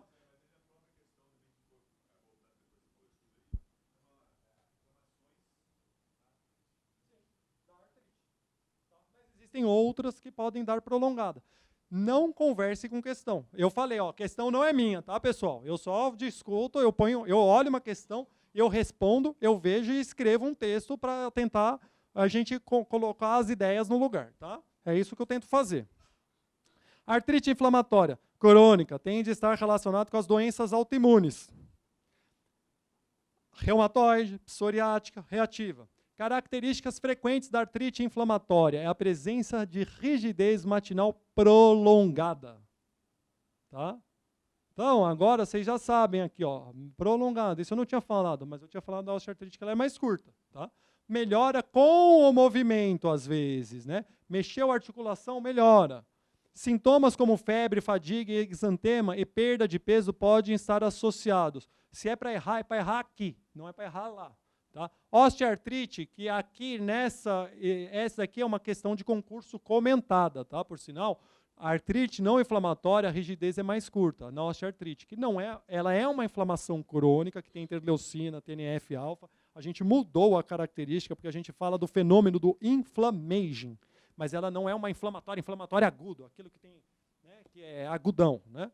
Agrava-se com o aumento da atividade. É lógico que existe a osteoartrite aguda, inflamatória, que é quando você lesionou o seu menisco, você fez uma osteoartrite aguda, provavelmente. Aí você teve uma dor, e aí depois você perdeu a propriocepção, você perdeu o seu mecanismo compensatório e você não está conseguindo retornar à atividade de alta intensidade. Artrite reumatoide. Nos dias de hoje, a principal causa de agravamento, como também de óbito, em portadores de artrite reumatoide são as doenças cardiovasculares. Tá bom? Então, com destaque a doença coronariana, insuficiência cardíaca congestiva, doença carotídea, aterosclerose acelerada pelo estado inflamatório crônico ou todas as alternativas. Quem quer doença coronariana? Quem quer insuficiência cardíaca? Quem quer doença carotídea? Quem quer aterosclerose acelerada pelo estado inflamatório? Quem quer todas as alternativas? Vamos aprender a fazer prova. Tá? Gente, vai ter uma questão lá, às vezes, que ele fala assim, ó, paciente, blá, blá, blá, letra A, celocoxib, letra B, dicoxib. Você vai pôr a letra A ou a letra B? Não, né? É o mesmo anti-inflamatório. Os dois são anti-inflamatórios, né? Então, o que acontece? Aqui nós estamos num pool de doenças cardíacas, tá? Agravamento, como também de óbito, em portadores, já são as doenças cardiovasculares, com destaque a todas, tá? Não tem uma doença mais prevalente, tá? Então, as manifestações da artrite reumatoide podem acometer praticamente todas as estruturas cardíacas. Essa é uma característica da doença. Pericardite, miocardite pela formação de granulomas ou vasculites. Distúrbios do sistema de condução, endocardite e arterite coronariana. Tá? Risco de cardiopatia isquêmica se encontra aumentado nos pacientes reumatoides e pode ser causa de insuficiência cardíaca. Pacientes com doença inflamatória, tá? Eles têm um risco de desenvolver doença coronariana, problemas cardíacos precocemente. Então, lá na clínica, eu tenho uma clínica que chama Clínica do Exercício do Esporte. Nós temos um setor de reabilitação cardíaca. Nós temos um paciente com espondilite, jovem, médico, que ele infartou com 41 anos. E ele não tinha nenhum fator de risco. Ele fazia exercício físico 5 vezes por semana, magro, tudo bonitinho, e ele teve um infarto. Por quê? Por causa que ele tem uma doença inflamatória. Então, aumenta o fator de risco para as doenças cardíacas. Tá? Os eventos cardiovasculares isquêmicos ocorrem aproximadamente uma década mais cedo nos pacientes com artrite reumatoide, sugerindo, assim como no diabetes, um fator de risco independente e significativo para a doença arterial coronariana. Tá? Artrite reumatoide pode ser definida como uma doença inflamatória crônica sistêmica frequente no idoso, 2%. Tá? Sua etiologia é desconhecida, com influência genética e hormonal, caráter autoimune, modulado por fatores ambientais e caracterizados pelo acometimento simétrico. Tá? Então, guardem essa palavra. Se for artrite reumatoide, eles vão geralmente brincar com isso. Simétrico, artrite reumatoide. Assimétrico, a osteoartrite, por exemplo. A osteoartrite, você tem uma mão, uma articulação, o joelho direito, o joelho esquerdo não dói. Geralmente, a artrite reumatoide ela tem um acometimento simétrico, de pequenas e grandes articulações periféricas, com evolução frequentemente para deformidade e incapacidade funcional. Compromete fundamentalmente a membrana sinovial, onde que você faz as sinovites de repetição das articulações diartrodais. Então você tem sinovite de punho, sinovite nos metacarpos, você tem sinovite no joelho, no ombro, você pode ter sinovite, você faz um edema, né? E essa sinovite ela vai voltando quando ela está em atividade, que é o que a gente pesquisa. A gente vai lá, faz o exame, está fofinho, você fala, ó, tem sinovite aqui. Então, no exame do paciente com artrite reumatoide, geralmente todos os serviços fazem a mesma coisa. Eles colocam o esqueletinho assim, ó, aberto, porque daí você vai colocando onde que está a sinovite naquele dia. Aí você aumenta o remédio aqui, melhora ali, aí no dia seguinte, na próxima consulta, você vai ver se aqueles pontos onde tinha uma sinovite mais exuberante melhorou ou não. Tá bom? EORA, tá? Que é uma classificação. Sua fisiopatologia envolve uma complexa rede de células, tá? Dendríticas, macrófagos, monócitos, fibroblastos, sinoviócitos, linfócitos, neutrófilos, mastócitos, interleucinas, ITNF-alfa. Envolve toda a questão autoimune. E tem uma classificação que a gente chama que é principalmente no idoso, que continua sendo mais frequente em mulheres, que é a EORA, né? A Elderly Onset Rheumatoid Arthritis, mas acomete uma proporção maior de homens. E aqui, quando você abre o quadro em idosos, não vai ser isso que eles vão perguntar, mas quando abre um quadro num paciente muito mais velho, 78, 79 anos, você, antes de você definir que isso é uma artrite reumatoide, você vai ter que pesquisar casos de paraneoplasias. Tá? Então, quais são os fundamentos diagnósticos da artrite reumatoide? Inflamatória poliarticular simétrica. Os critérios diagnósticos incluem rigidez articular matinal, que dura pelo menos 1 hora, envolvimento de 3 ou mais articulações. Então, você vê que aquela questão, você já fala assim, poxa, aqui é isso que é a questão. O cara, ele fala assim, mano, eu quero enganar você, para poder repetir essa questão no ano seguinte. Tá? Então, eu não sei, tá? Mas aqui tem um grupo muito grande. Eu não sei se isso aconteceu no ano passado, mas todo mundo que fez, o Rodrigo ele pede para vocês darem as questões. Tenta lembrar de uma questão ou outra, para a gente poder fazer um banco de questões. Né? Isso o pessoal de São Paulo é muito forte, entendeu? Eles fazem muito. Então o pessoal da USP, o pessoal da Unifesp, da Santa Casa, vai uma galera imensa lá fazer prova, e cada um é responsável por falar as questões do ano, entendeu? Porque eles não dão a prova, que é uma sacanagem, deveria dar a prova. Então, para você da comissão que está assistindo esse vídeo, dê a prova para os alunos, não custa nada, faça uma prova nova no ano seguinte, não seja preguiçoso. Então, os critérios diagnósticos incluem rigidez articular matinal, que dura pelo menos 1 hora, envolvimento de 3 ou mais articulações, e nas articulações de mão, envolvimento de pelo menos uma articulação metacarpofalangiana, tá? Ou interfalangiana proximal, tá? Os achados adicionais incluem a presença de nódulos reumatoides, tá? Fator reumatoide positivo em 85% dos pacientes e erosões ósseas nas radiografias, que já é um achado já mais avançado, tá? Então, aqui estão os critérios diagnósticos revisados pelo ACR, tá? Você olha as articulações com edema ou sensíveis. Grande articulação, ombro, cotovelo, quadril, joelho, tornozelo, 1 ponto. 2 a 10 grandes articulações, 2. De 1 a 3 pequenas articulações, ó, quando é pequena articulação, você já ganha mais ponto. Tá? Não incluindo interfalangiana distal, tá? Primeira metacarpo ou primeira, aqui tá, ó, carpometacárpica, tá? 4 a 10 pequenas articulações. De 4 a 10 pequenas articulações simétricas, você já ganha 4 pontos. Acima de 10 articulações, 5 pontos, tá?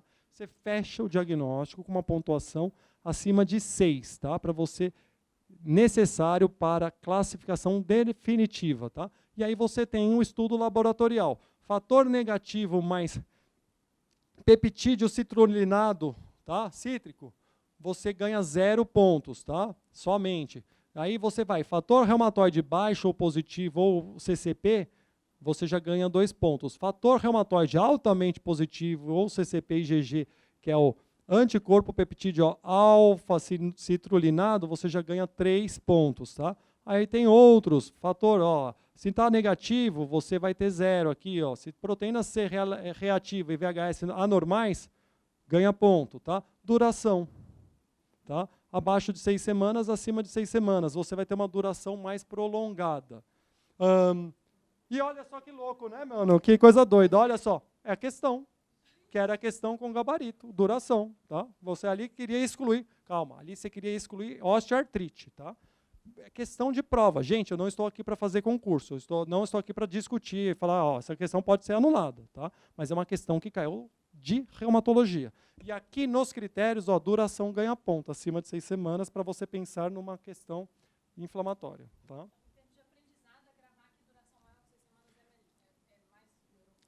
Não, é mais inflamatório. Tá? Beleza. Ó, vamos lá. Qual dos seguintes locais é o mais frequente para comprometimento articular na artrite reumatoide estabelecida? Articulação intrafalangiana, interfalangiana, distal, quadril, joelho, coluna e punho.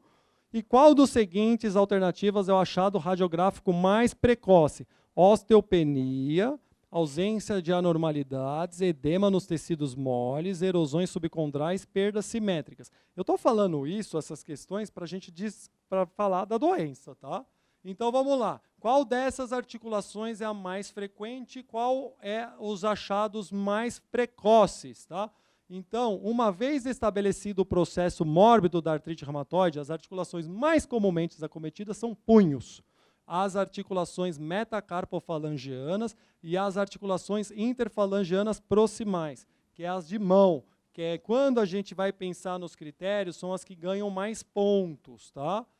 Beleza, o comprometimento dessas articulações das interfalangianas distais é raramente devido à artrite reumatoide e mais frequentemente causado pela osteoartrite concomitante, que o distal principalmente é o nódulo de Eberden.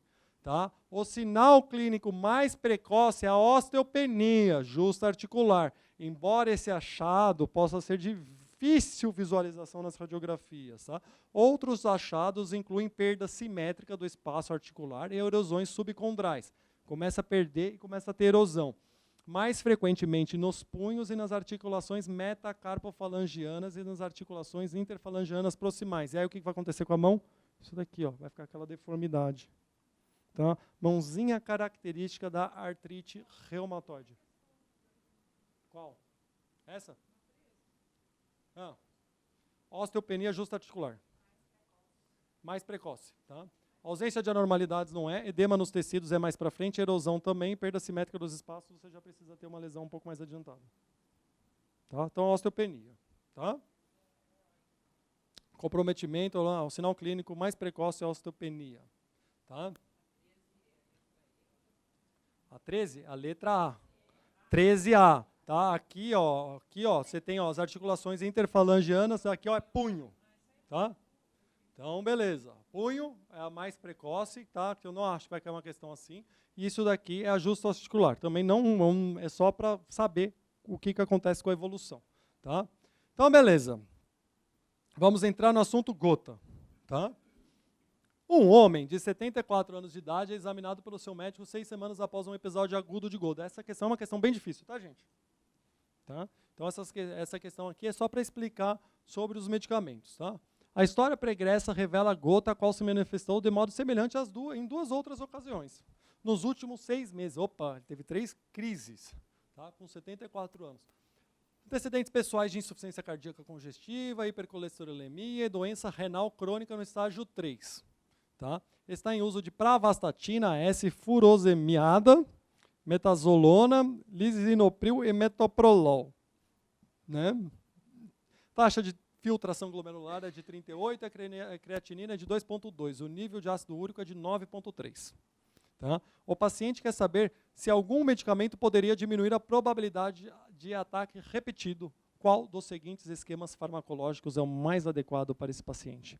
A. Alopurinol 800 mg. B. Colchicina 0,6 mg, 2 vezes ao dia. C. Febuxostat 40 mg por dia. D. Indometacina e E. Probenicida.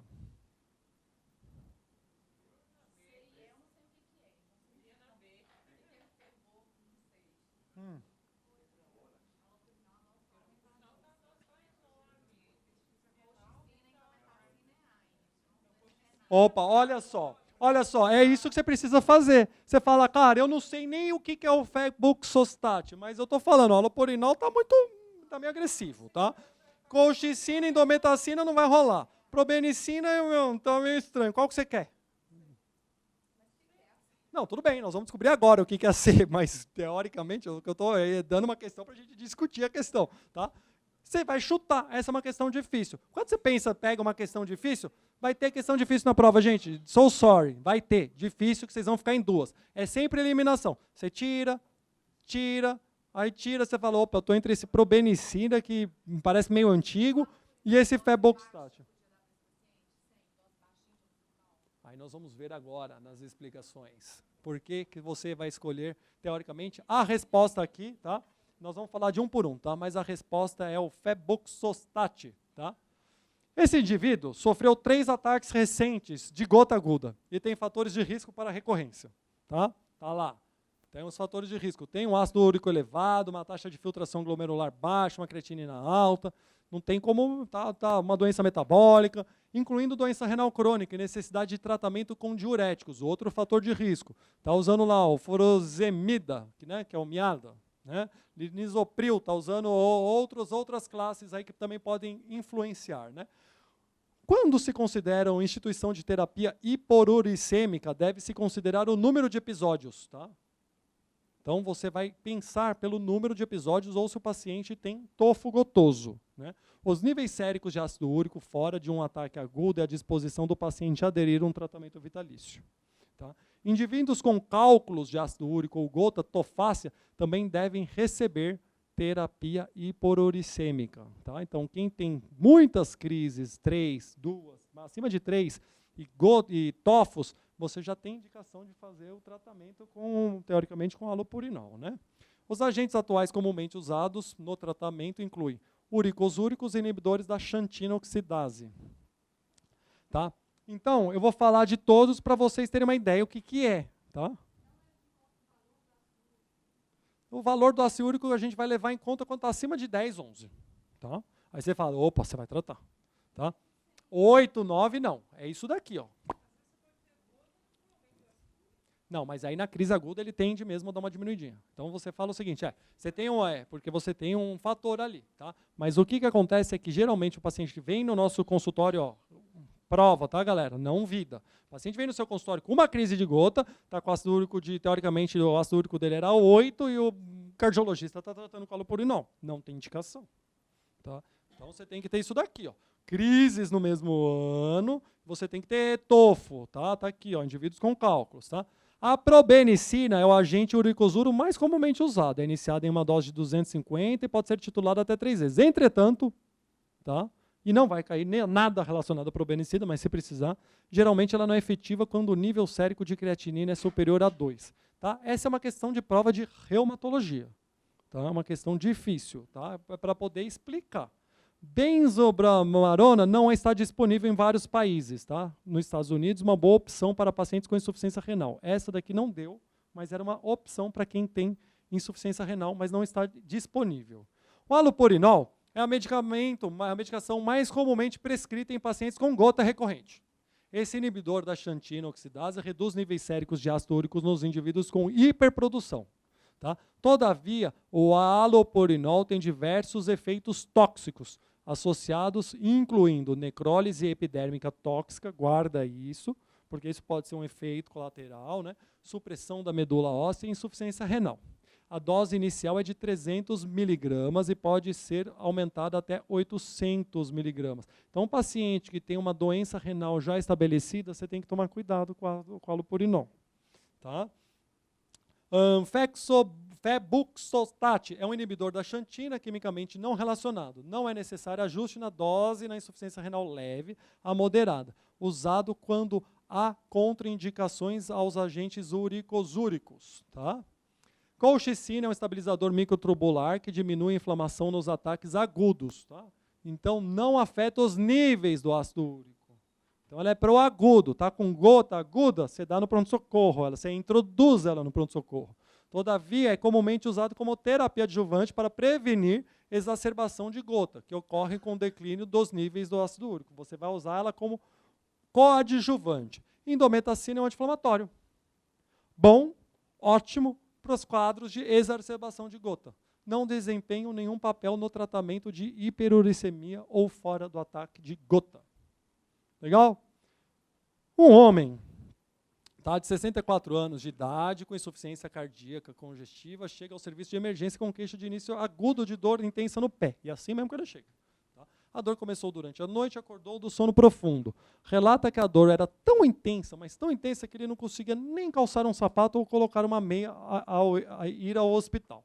As medicações incluem furosemida, 40 2 vezes ao dia, carvedilol, candesartana, 8 miligramas, tá, um antipertensivo, AS, 325, cara, uma dose elevadíssima, né?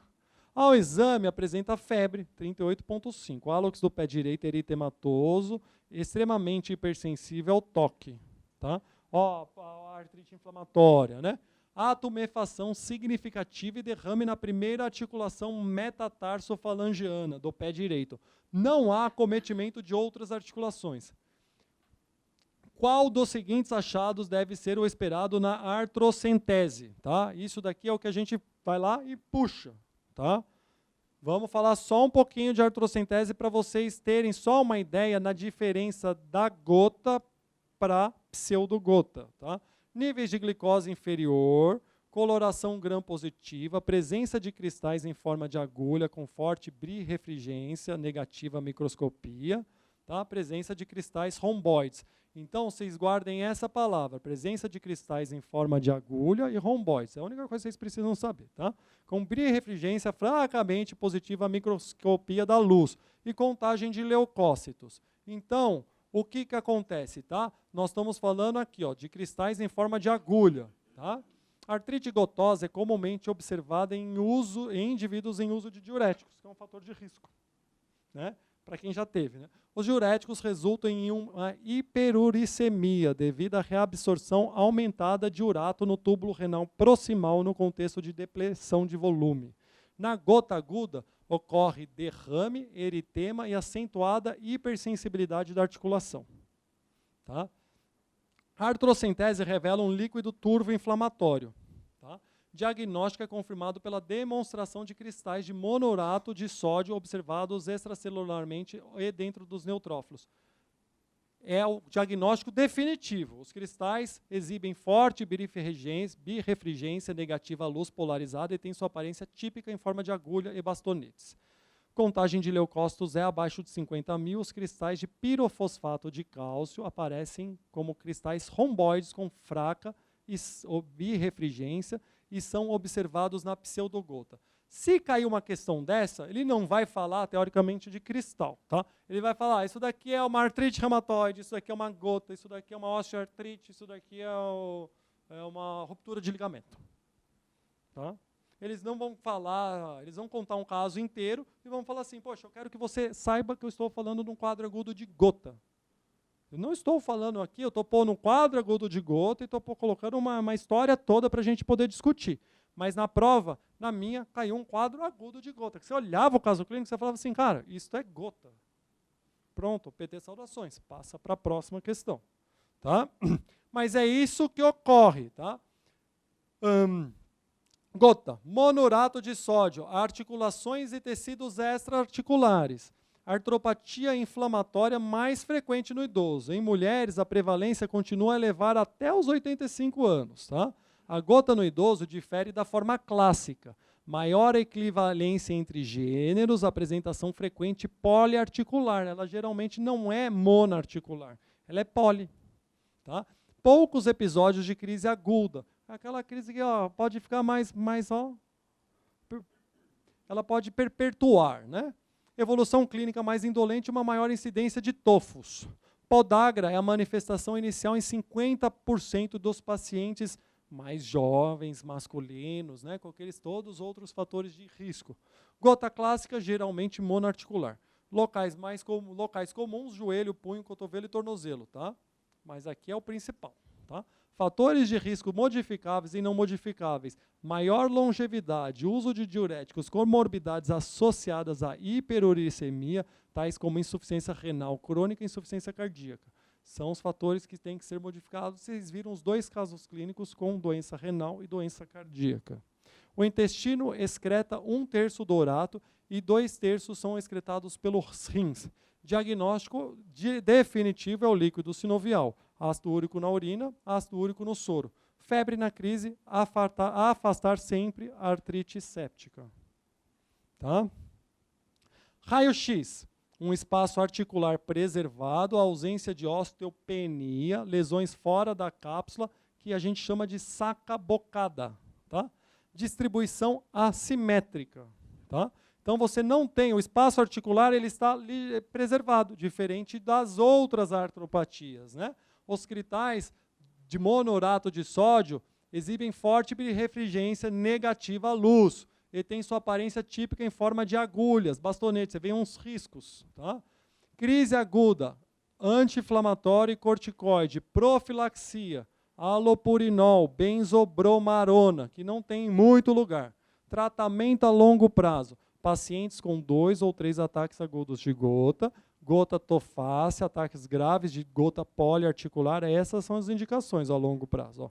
Lesões articulares observadas em radiografias, o paciente já tem lesão de saca-bocado, né, já tem outras lesões, nefrolitíase de ácido úrico.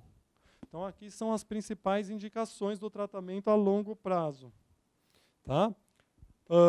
Aqui é um anticorpo, aqui é uma forma, o rasburicase, só para citar, é uma forma recombinante de oxidase de urato que promove a conversão do ácido úrico em alantoína, pouco tóxico e facilmente excretado na urina. Tá? Isso é usado principalmente para prevenir lise tumoral, não vai cair nada relacionado a isso. Tá? Aqui está a lesão extraarticular, você está vendo a intraarticular aqui, os espaços preservados, tá? Lesão extraarticular parecendo um tofo. Tá? Aí, ó, o tofo aqui, ó, que bonitinho. Tá? Lesões em saca-bocada aqui. Ó. Tá?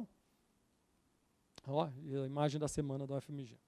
Pseudogota, que é a condrocalcinose, doença por depósito de pirofosfato de cálcio.